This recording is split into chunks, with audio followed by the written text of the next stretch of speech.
Sing song.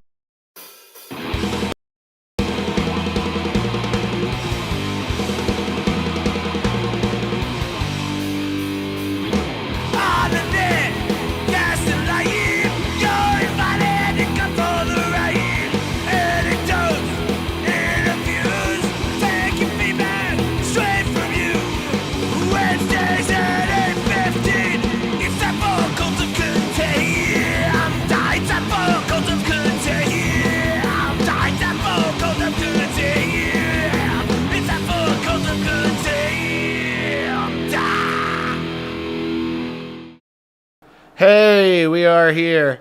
Episode 100, What's up? 118, Cult of Contempt, with the man, the myth, the legend, Jamie and his gamies. Here I am. There you go. Joining Lobbing, us tonight. lobbing grenades across a map, killing people, sneaking up on them with knives.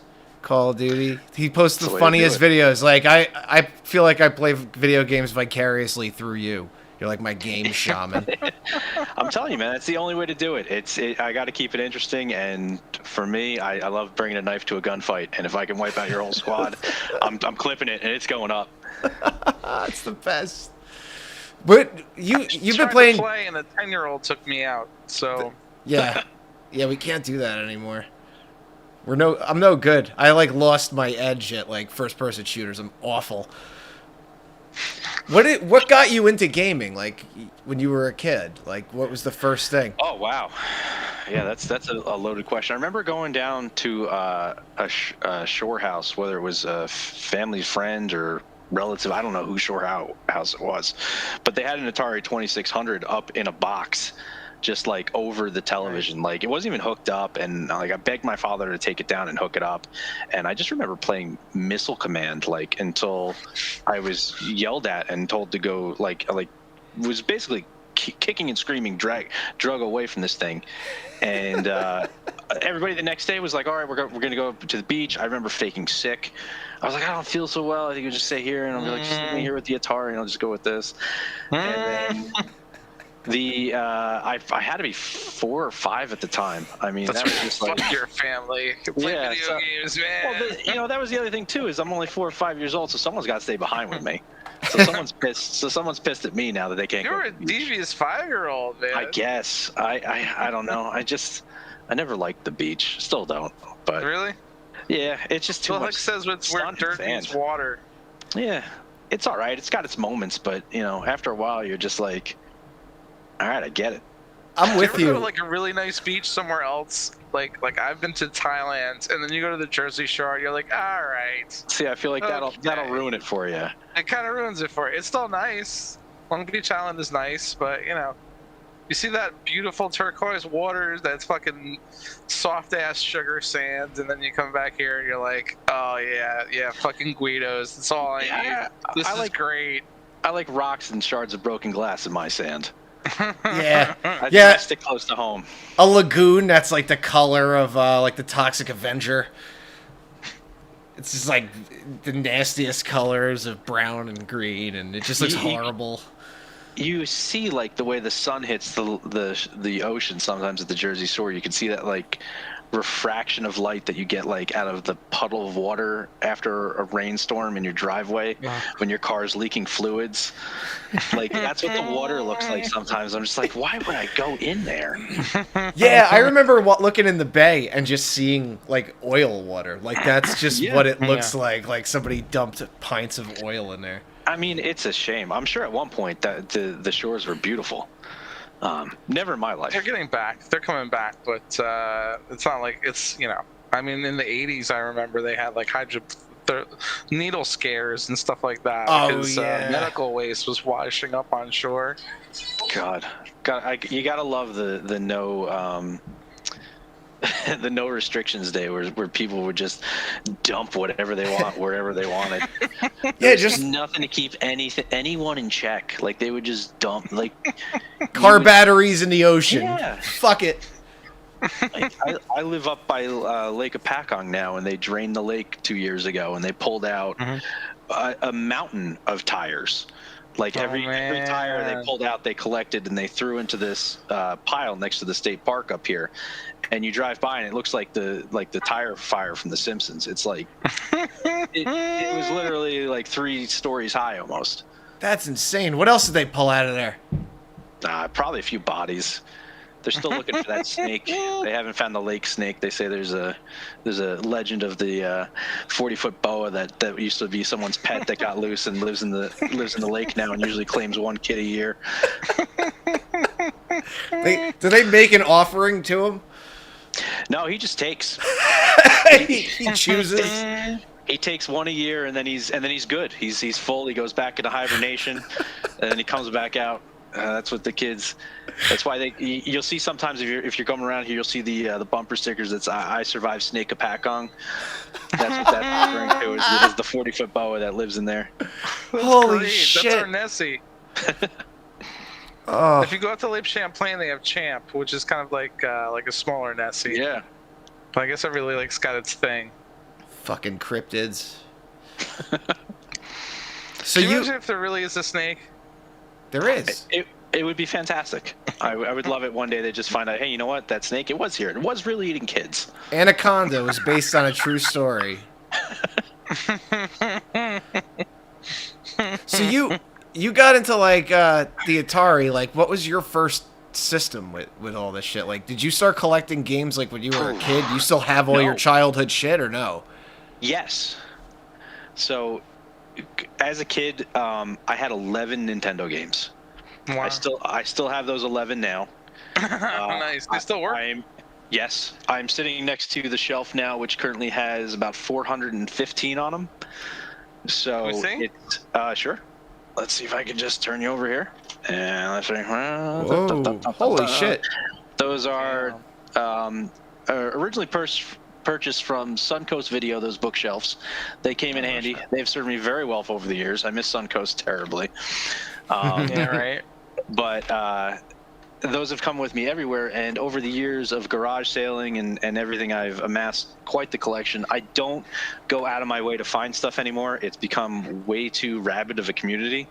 I can't compete. I'm not getting up at 7 o'clock in the morning to go to a garage sale to try and catch people while they're setting up and getting there. I'm not going on Craigslist on a Thursday night looking for people that are posting that they're having garage sales over the weekend and trying to snipe in there, through their emails and seeing if they'll sell to me early or do anything like that. Yeah. Like, that's the way it is out there now because this stuff is exploding. I don't know. I get it. I love it. I love this stuff. Well, but you were in it. You were collecting shit like Nintendo games when like Funko Land was still a thing, right? Like that's what I'm saying. Like you could go in there and just $25 buy 10 of them. I would go early to mid 2000s. I would go to a garage sale, second day of a garage sale, 3 o'clock in the afternoon, piles of Nintendo games still sitting around, and I would be like, how much you want for this? They're like, there'd be a box of them, Nintendo and 30 games. They'd be like, $20. Like, yeah, sure, here. And over the years, if it's something I needed, it goes on the shelf. If it's a duplicate, it's gone into the garage or the attic. And I've just this past weekend started going through the garage, and I'm pulling stuff out that I forgot I even bought. I'm finding and it's all stuff that's like I already have, so it's all stuff that's got to go somewhere. And I'm currently working with a game store guy near me, trying to unload some stuff. I dropped some stuff off to him just yesterday, actually. But there's I've got an extra Sega Nomad in there. I've got a Atari Jaguar. I've got a TurboGrafx 16. I've got all this crap. Cool. That is just, I have it in my own personal collection. I love this stuff. I've got a TV in the garage hooked up that I'll play, the old systems on, and. So is there a premium for this stuff now? Are you going to be a wealthy man? Is that what we're saying here? Yeah. My collection. A small cachet.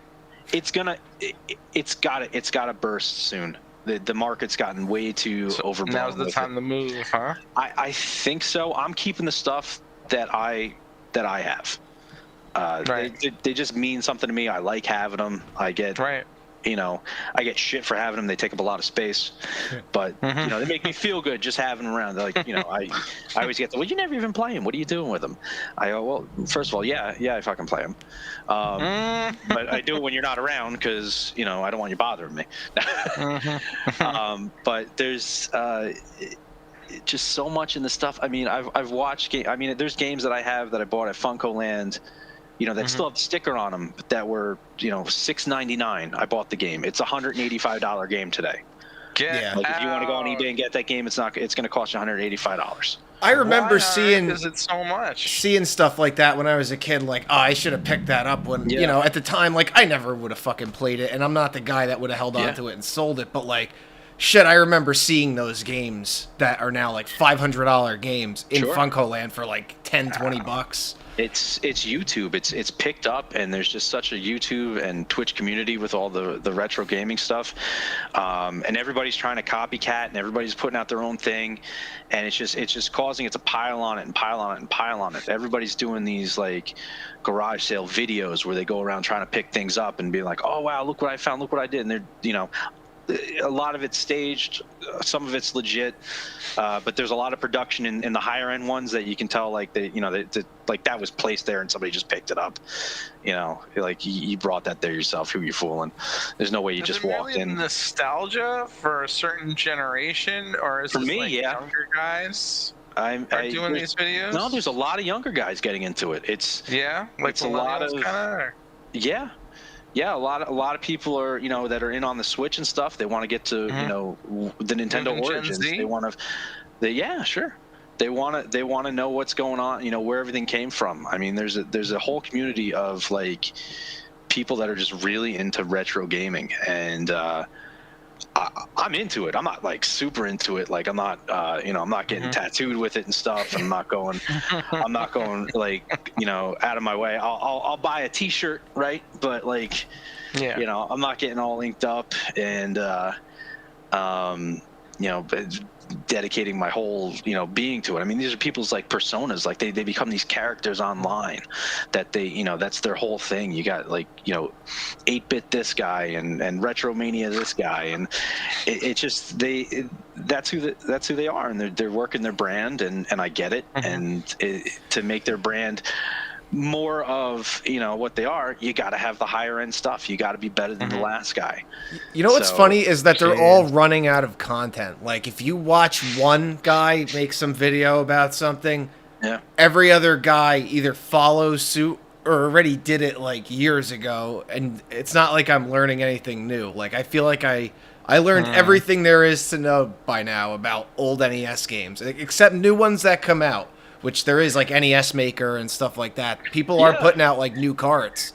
Yeah, homebrews have been really big over the last few years. They've been putting out a lot of fan-based mods, whether they're creating a new game from scratch based on you know, an original game as a fan-made sequel. There's a ton of Legend of Zelda games they keep making. They randomized it. You just got a group of people that spent 15 years demastering of Metroid Prime, which originally came out on the GameCube, which was the 3D Metroid shooter, and they turned it back into the style of Super Metroid for Super Nintendo, and it took them 15 years to do this. They just released play footage of it, and I think a demo like just over a week ago. And it's you can hear the cease and desist letter in the mail coming from Nintendo. Like, you spent, you know, this is your passion. You spent all your time doing this, and you know they're not going to let that fly. That's going to get shot out of the sky as soon as they hear word of it. I mean, they do it all the time. There's been fan-made Pokemon games that get released, and within a 24-hour period, they are shut down. You can't find those things anymore. Yeah. Now, everything on the internet lasts forever, so there's always a way to find it if you know where to look. Do those people get prosecuted hard, or do they just like, hey, listen? You know what? If you no more. If you do something that they think costs them money, they'll come after you. Yeah. So if for any reason they think it's a defamation on the intellectual property, or if it's for some way cutting into something that they're producing currently, they will go after you. I mean, They get an itchy trigger finger, and all of a sudden, some law firm with a long name is coming after you. they're a huge company, man. Nintendo bought the rights. power. They bought the rights to the Super Hornio Brothers porn film starring Ron Oh, good Jeremy. Lord. So that nobody can put it out and release it. They own it. It's like probably burned somewhere. Great. And now nobody can license it ever again. The execs probably get together and have a scotch and laugh and put it on and shit like that. No. They probably get a good laugh out of it, but they ain't gonna let it go nowhere because that's their bread and butter, you know. There's something ironic about the hedgehog being Mario, right? There's something in there. I can't quite put my finger on it. Let me ask you this: do you think that this huge wave of interest in nostalgia has something to do with the fact that modern video games have gotten so sophisticated? Is there kind of like a rejection to all this sophistication? People are looking for a more simpler time, a simpler experience. Yeah, I think you definitely have a point there. There's people that just like to pick up and play. You're looking at games now that, I mean, no, forget that it takes you an hour to 2 hours just to install it. But then you're getting an update every couple weeks, which is shutting you down for more time just trying to do it. But then you're sitting through a prologue and you're sitting through cutscenes and doing this. Sometimes you just want to play a little balloon fight. You just want to flap around and pop balloons, right? See how many stages you can get through. That's all. Yep. That's the best thing about those old games, man. Bomberman. You and your buddies could just sit down and fucking blow each other up.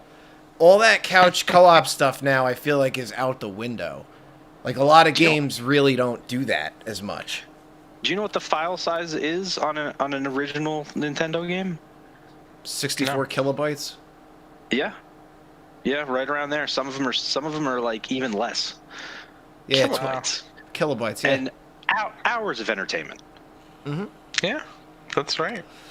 Yeah, it doesn't have to be like some big grand production. Like, I remember the first time I saw Doom and how real I thought that looked. Like, wow, gaming is never going to be better than this. And like fucking now it's like Doom, you could do like a kill where you see the guy grab the fucking demon's head and rip it off and throw it at the wall. It's like, die, motherfucker. Oh, it's the best. There's games now they spend years in production on making, millions and millions of dollars. They come out, you go to play them and you go, man, this sucks. Did you play that Cyberpunk game? Did you play that? No, I never even got in. They actually pulled it from the store. It had so many bugs and problems that I heard it was coming back to the PS4 store shortly.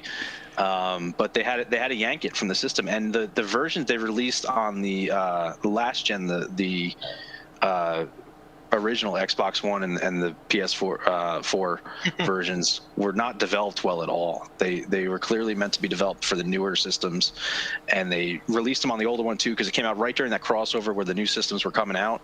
Yeah. And they just spent so much time apologizing, backpedaling, patching, and you know what? A lot of them they got your money up front.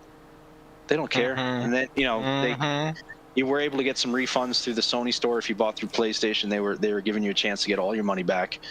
So, but I mean, these developers, they push, they rush dates. Sometimes they just get the stuff out before it's ready. But they're probably under a lot of pressure too from the stockholders. That Cyberpunk game had that Keanu Reeves promo come out like a year before, and people were losing their shit about it. And I'm like, why are you guys getting so excited about a thing you know nothing about?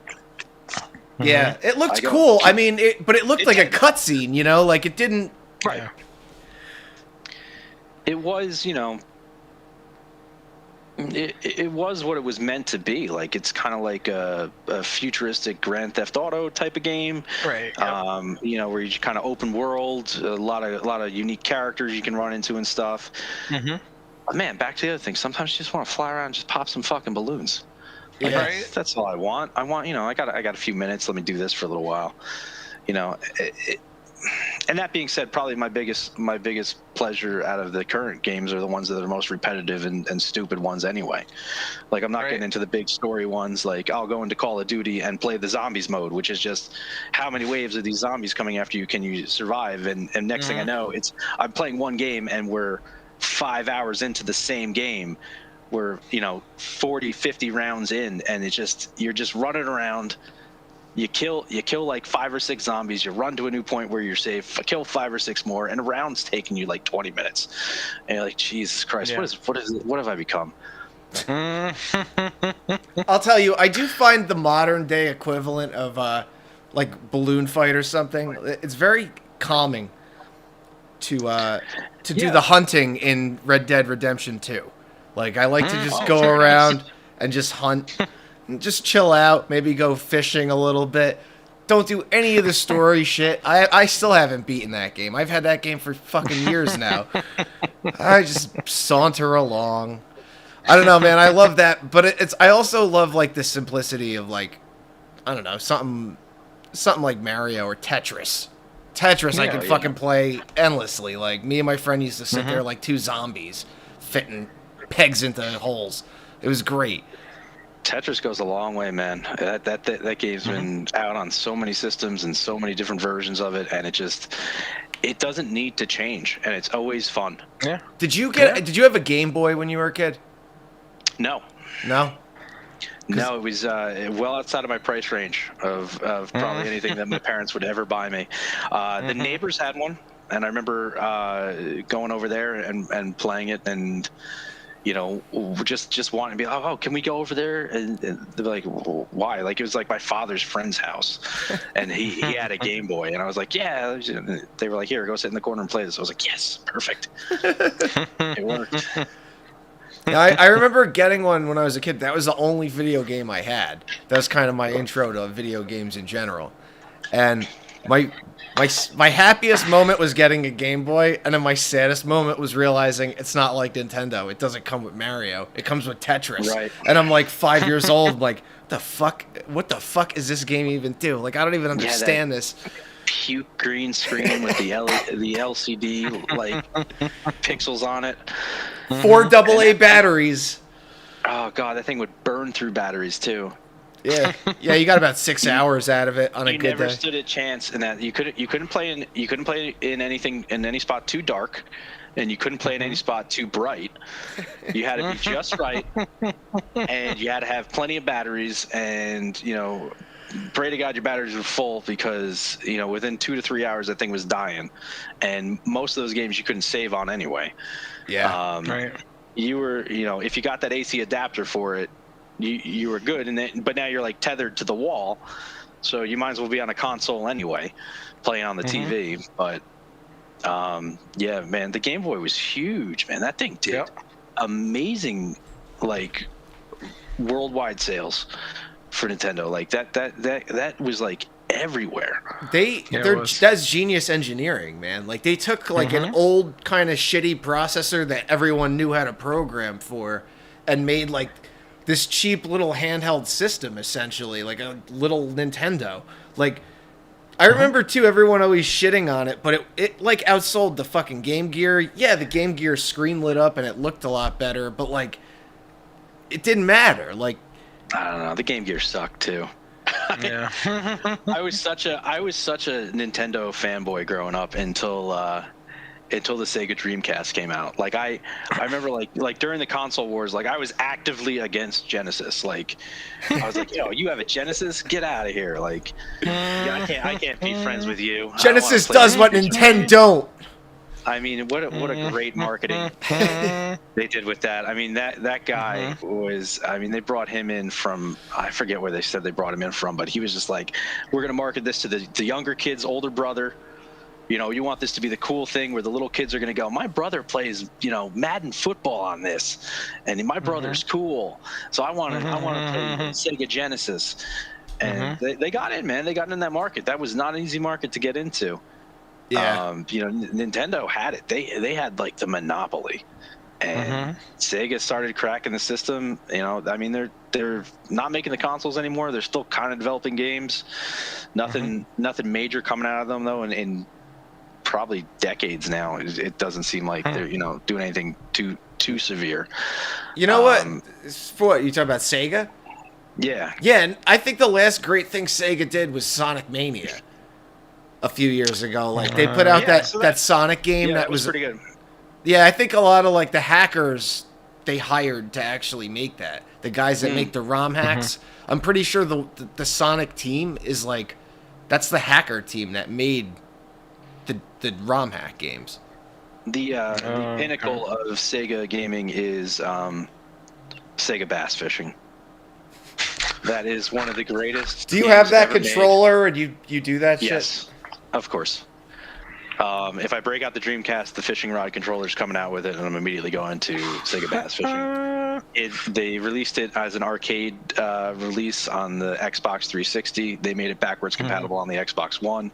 So I still will go, I'll be playing the new Call of Duty, and I'll be like, I'm just not feeling it tonight. Boot up some Sega Bass Fishing.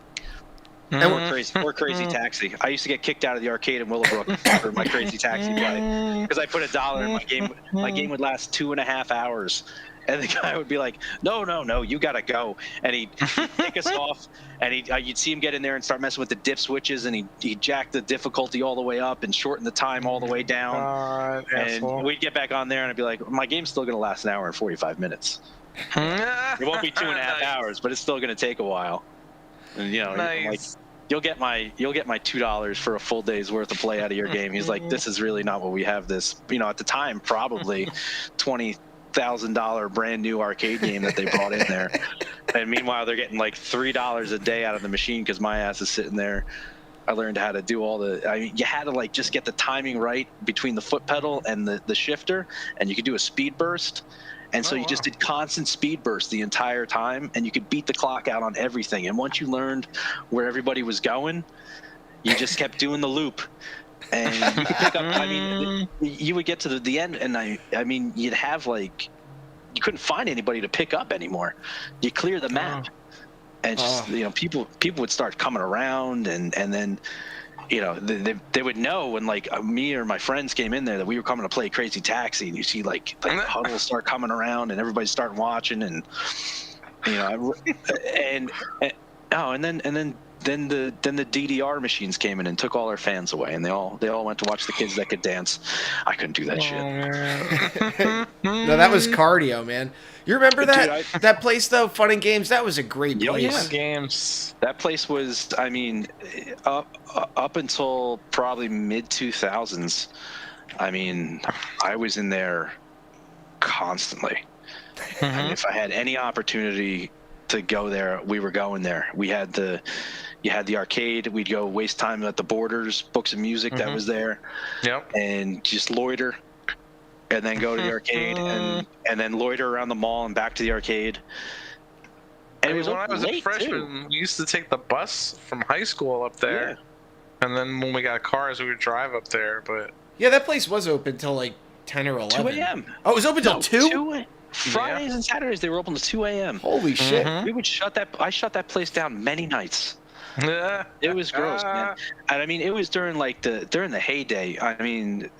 I found my niche in Crazy Taxi, but there was, you had the Marvel vs. Capcom 2. At one point, they had like 5 machines going with the huge monitors, and you had people standing eight deep at each one, just with their quarters up, ready to go. And it was like every day was like a tournament there. You had, that was the heyday of like the Tekken games that were coming out. It was crazy, and everybody was putting out something like what really helped, I think, the arcade at that point in time was you had the Sega Dreamcast in the homes, and they were basically like within 2 weeks of a game coming out in the arcade, you were getting a home version on the Dreamcast, which was huge. Because now you had people learning all the stuff for Marvel vs. Capcom 2. You had people learning everything for Crazy Taxi.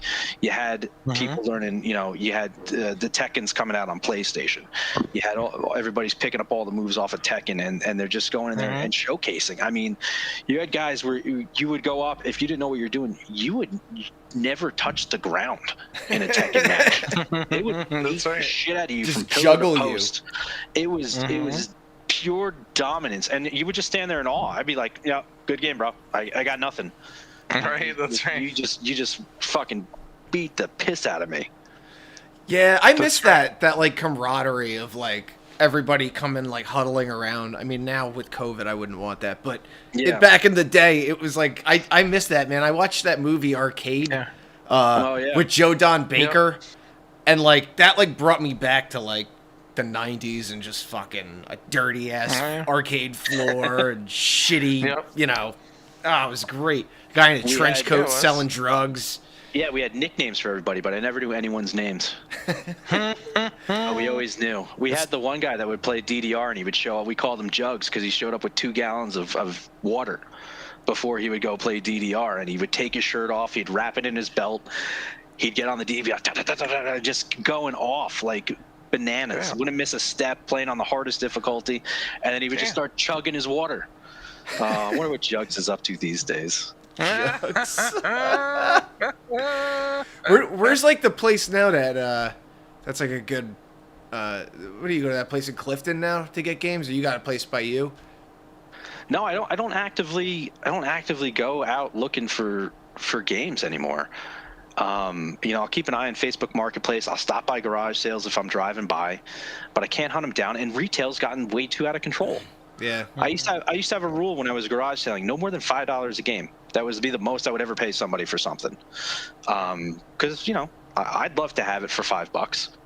And most people were usually okay. Usually I could get a whole box of games for like $20.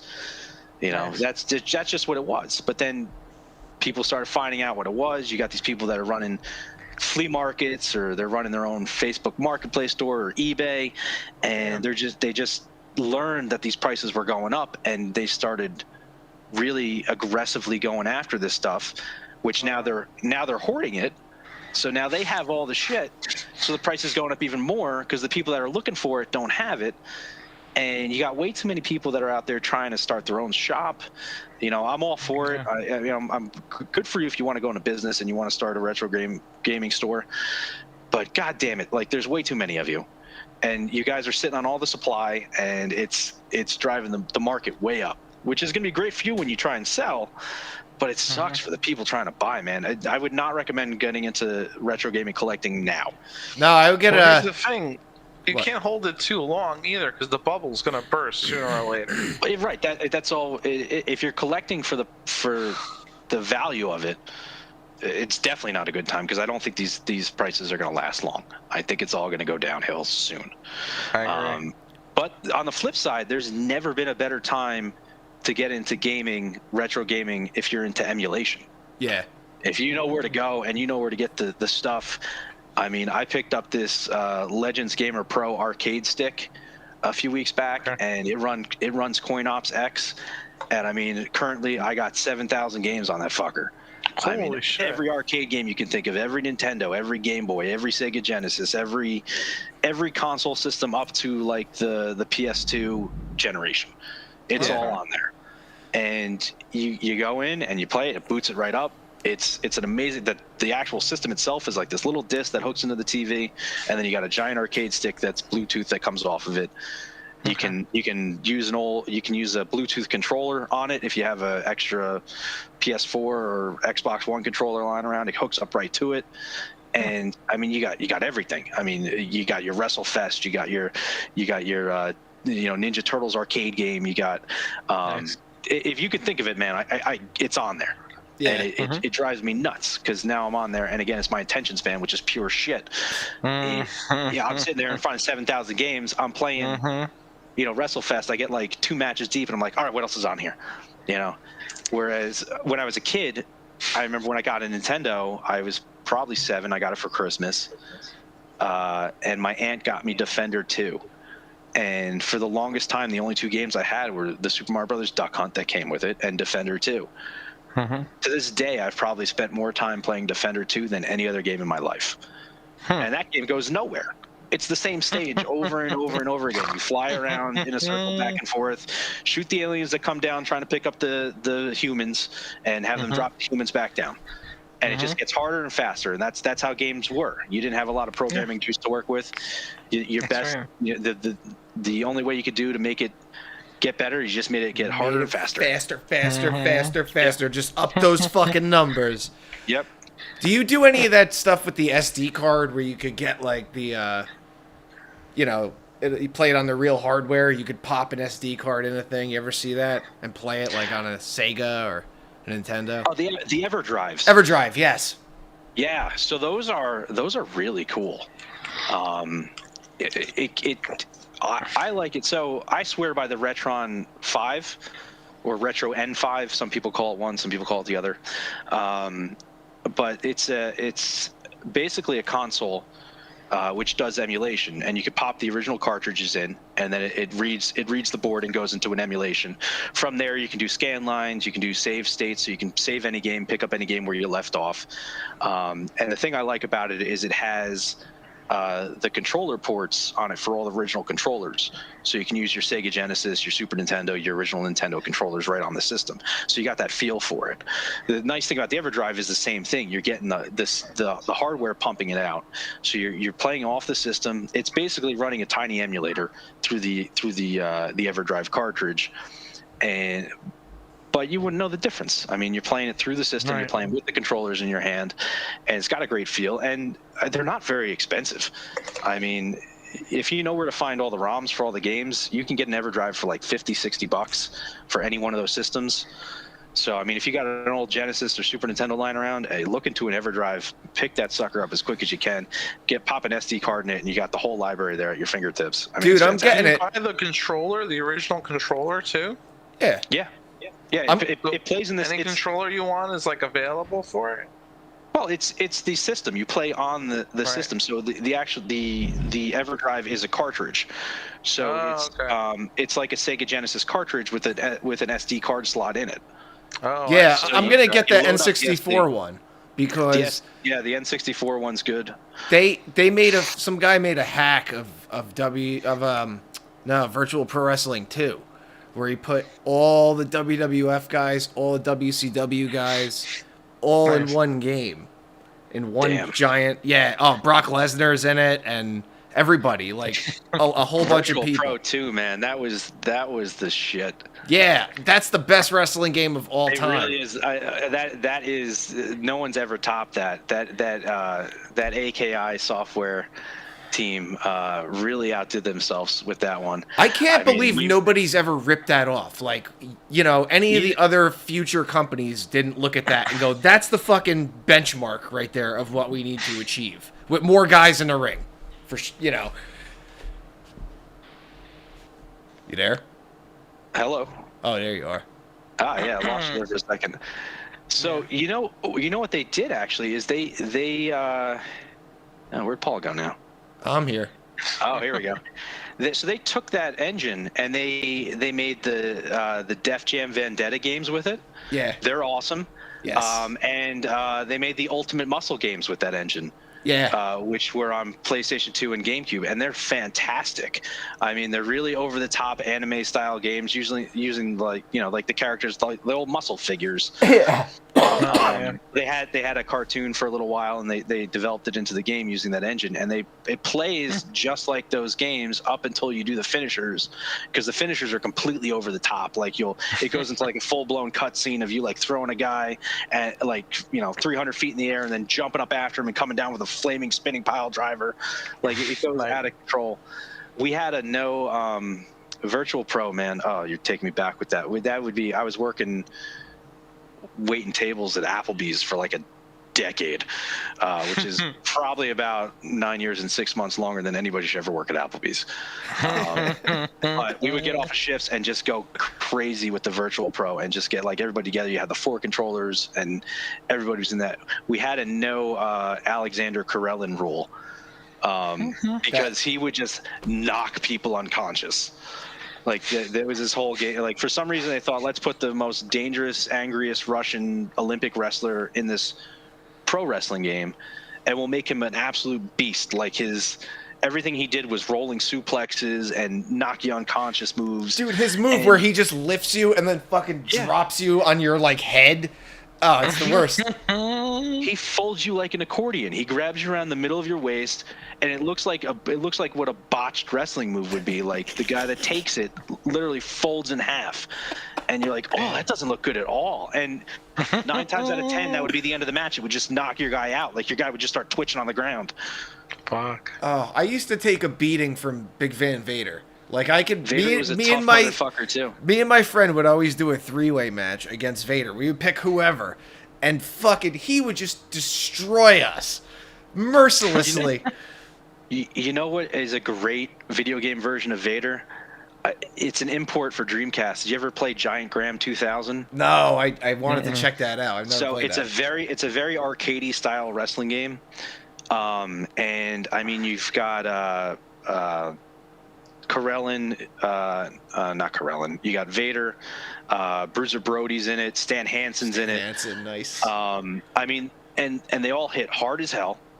And they all have these like crazy finishing moves where like you just go on YouTube and just watch like a compilation of the finisher moves from Giant Graham 2000, and you'd be like, man, I got to find this game. I got to play this game now. It's so much fun, man. I'll check it out. How do you think that COVID has changed like the video game ecosystem? Like booming, it exploded. Yeah. So a lot of people started staying home. You know, and what first thing they did was they started calling the video game stores, and you know, hey, I used to have a PlayStation 2. You got a PlayStation 2 in stock? I'd like to play some of these old games I found in the garage or something. Or, you know, hey, I used to love, you know, Beyond Good and Evil. Do you have a copy of that lying around? And it started like that. Then it was like those people got what they, you know, wanted, and they're you know, they've picked it up now from the store. So the store's inventory started dwindling down, which started driving the prices up. And it got to the point where people were walking into these stores going, you got a PS2? I'm looking for a PS2. They're like, you know, no, we don't. You have a Sega Genesis? No, we don't. We have a Super Nintendo. Oh, fine, I'll take that. You know, it just started turning into whatever was available. People were just buying. I mean, it was people were scared to leave the house, and they were looking for any way to kill the time, and they knew from their past that the video games that they loved years ago would be a great way for them to kill time. Yeah, to make them feel good too. Yeah, they just started looking into it again, and I think that really had a big impact on the business. And then you had a lot of people that weren't going out to stores, so the trade-ins weren't coming in. So inventory went down, prices went up, and it just got, I mean, if you look at what the prices were, I mean, forget 5 years ago to today, but just a year ago to today, I mean, they're up probably 20 to 30% on a lot of the inventory. Ow. Yeah, it's out of control. I mean, I'm looking at, you know, man, like an N64, right? Just the console. I'm telling you, I could pick those things up. I couldn't go to a garage sale without tripping over one and a box full of games, you know, for $15. You know, now if you want just the N64, it's going to cost you $80 at least, just for the system. You know, you start throwing in extra controllers, $20 a piece. You know, you need a jump pack, another $20 to $30 if you can find somebody who's got a jump pack for it. And then your games are going through the roof. You know, the Mario games are got 50, 60 bucks. Oh yeah, Mario Kart now on N64 is like insane. Yeah, it's out of control. That Smash Brothers on N64 has got to be a $75 game now. Wow. I mean, I'm telling you, these games were everywhere, and you couldn't not find a box of them at a garage sale, and the people were just giving them away. So I bought them. I bought them all, and now I'm part of the problem because I'm hoarding them. You know, I got my copy. It's on my shelf, and then in the garage or in the attic, there's a bin full of just surplus, and I'm working on getting through that. And you know, it's been a project for years, but it's starting to come to fruition where I'm starting to get through the things and starting to move because I want to get that stuff back out there. I want it back out. How many games do you think you got in your surplus? In the surplus? Yeah, what are we talking about? Like 60 games, 100 games? Oh no, 200 or 300 games in the surplus, easy. 200 or 300 games. And what did you just buy? Anything like Xbox, PS2, GameCube, or did you like? I drew the line typically at the PS2 Wii generation. Yeah. So if I saw Wii stuff or PS2 stuff, I would pick it up. Original Xbox stuff, I never really picked up. And it's never really had a collector's market, which is strange, until recently. Recently, the prices on original Xbox games have started going up. I don't know what caused the resurgence on that. I've never really been much of a fan of the original Xbox. Yeah. But I would pick them up. Buy the box load, and handheld shit too. Nintendo DS games. If I saw a box of those, you know, I'd offer somebody $10. They say, yeah, here, just take them. You know, you would find people would have, you know, and I would ask. I would say, hey, you got any old video game stuff? And I mean, that sounds terrible today because if you go to anybody that has a garage sale today, and you say, hey, you got any old video game stuff lying around? They'll tell you you're the 12th person today to ask, and it's like 10 a.m. Get out. So it's like, I can't keep up with that shit anymore.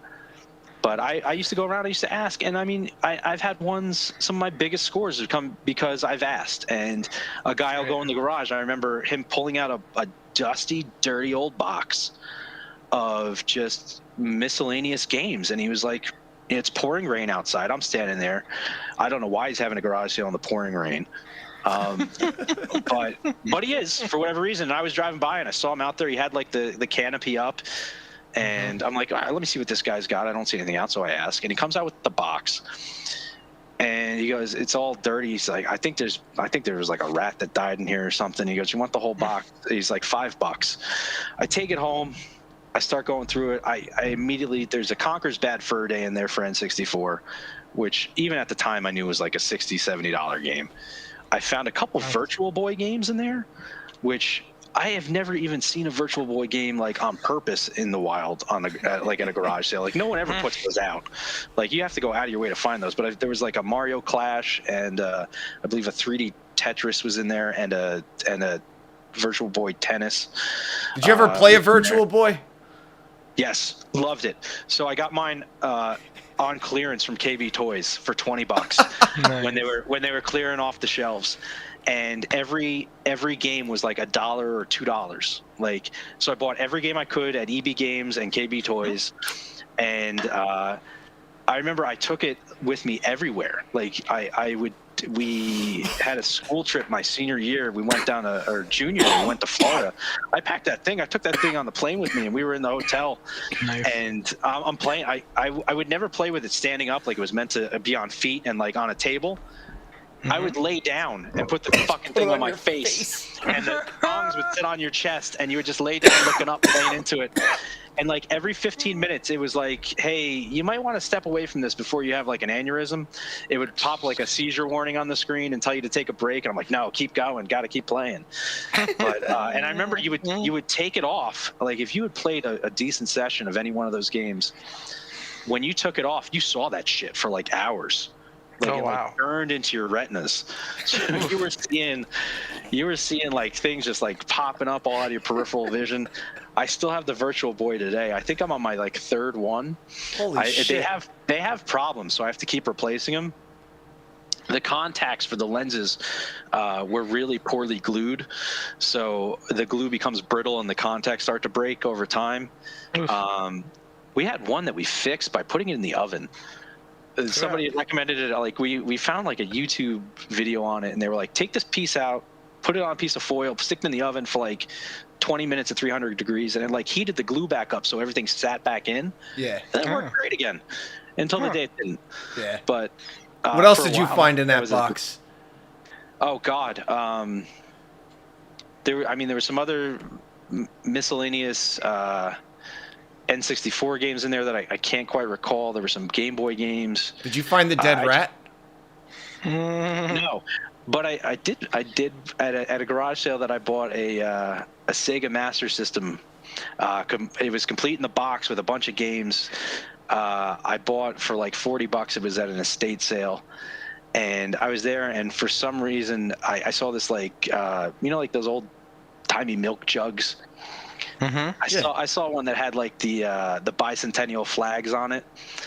And I was like, oh, it sits in my foyer now. I use it as an umbrella holder, but I had to have it, so I picked that up too in conjunction with the Sega Master System, and I as I'm going it up, picking up, looking at it, and I'm like looking around, making sure it's like not rusted out or anything like it. There's like 8 dead mice in it. Those fuckers climbed up in there. There's no way out once you're in there, and then they just died. It was up in the attic. I was like, so how much you want for this? And they were like, like $20. And I was like, does it include all the dead mice? And they were like, what? And I was like, yeah. And the people owned a pet duck, which I thought was also weird. This was a very strange garage sale. This was the same day as that box in the pouring rain. Because I remember the duck loving the pouring rain. I don't remember what town it was in, but I just remember on the way back driving by the other one in the pouring rain and seeing that these people were still trying to just sally forth with their fucking garage sale. And I had to stop by, and I'm glad I did. Oh, that's cool, man. Yeah, you find treasures. That's awesome. It is, and I'm always finding something, and it's it's like I've had a bad problem with if something makes me happy, I'll just buy it, like and it's turned into there's bins of stuff everywhere. Like I know it's got value probably some of the stuff, and like to me it's just like meh.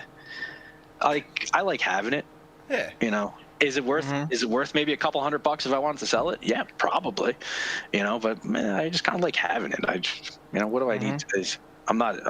Luckily, I'm not in dire straits where I need to start selling off my collection of things or anything yet. But it's nice having. Anytime I run across anything I can find, if I see, GI Joes or He-Man figures or, a lot of the old toys stuff from the '80s, I'll make it off. But that's another thing too. Like these toy shops have popped up everywhere too, and eBay, and the prices have gone through the roof, and they're bringing in all the surplus, and they're out there actively trying to find this stuff, before these garage sales even get going. Yeah. So good luck finding anything. And if you find anything out there, pick it up. I mean, there's been days where I've been out there and I've stopped at a garage sale and I found something and I bought it and I immediately went right to the game shop and just cashed out because I've been like, I know where this is going. It's going to go into a pile in my garage that I'm not going to touch anytime soon. I don't need it. I already have one. What's something you've done that with where you just cashed out? You picked it up and like ka-ching. So one of my, I guess somebody went to GameStop and tried to trade in a bunch of old Wii games and they weren't taking them. So the box was sitting on top of the trash can outside of the GameStop with like 30 Wii games in it. And I was like, oh, you know what? You come, it's Saturday morning, you're coming with me. We're going right to the game store. Turn that into a quick $40. I bought a copy of some other game they had for Super Nintendo. I got the Legend of the Mystical Ninja, which I needed for my own personal collection. Go on. Nice. Yeah. So nice. I picked that guy up, and I got an extra like $10 out of it too. So it worked out well that way. Yeah. I've had one. I found one of those like Sega Genesis. Not a clone system because I guess Sega was behind it, but they put out the ones recently where like they had like the 80 games built into them. The AT-Games one. Yeah, the AT-Games. So I saw one of those. I picked it up. It was like, it was like $10. It was in the same town as the game store. I'm going, you know what? I know where this is going. It's going in the pile in my garage. I don't need it. Take it there. I'll take store credit. This guy's always got stuff in stock that I like, so I'm like, just give me store credit for it. I don't care. Will you give me a little more than I paid for it? Yes, great. That's all you can ask for. Yeah, right. I'll take it. Oh, that's good shit, man. Well, usually around now we start to wind the show down, and we usually end with an asshole of the week. We each pick an asshole of the week. Do you, sir, have an asshole of the week? Ooh. Gosh, I don't know. I didn't really think about it. And I'm asshole of the week. You could have a hero of the week too if that's easier. God, I would have to watch the news or leave the house, right? Yeah. Which I do neither of anymore. I found the news has become way too fucking depressing, and going anywhere is still pretty much off my radar of things that I'm open to. Well, the news can be your asshole of the week. Yeah, I guess I blame the whole system. The whole system. The whole system. Yeah. As a giant fucking gaping asshole. Anarchy in the USA, man. Philip, who is your asshole of the week? I have two. The first is the couple who had a pet duck because I don't have a pet duck, and I'm so livid with envy that they are my asshole of the week.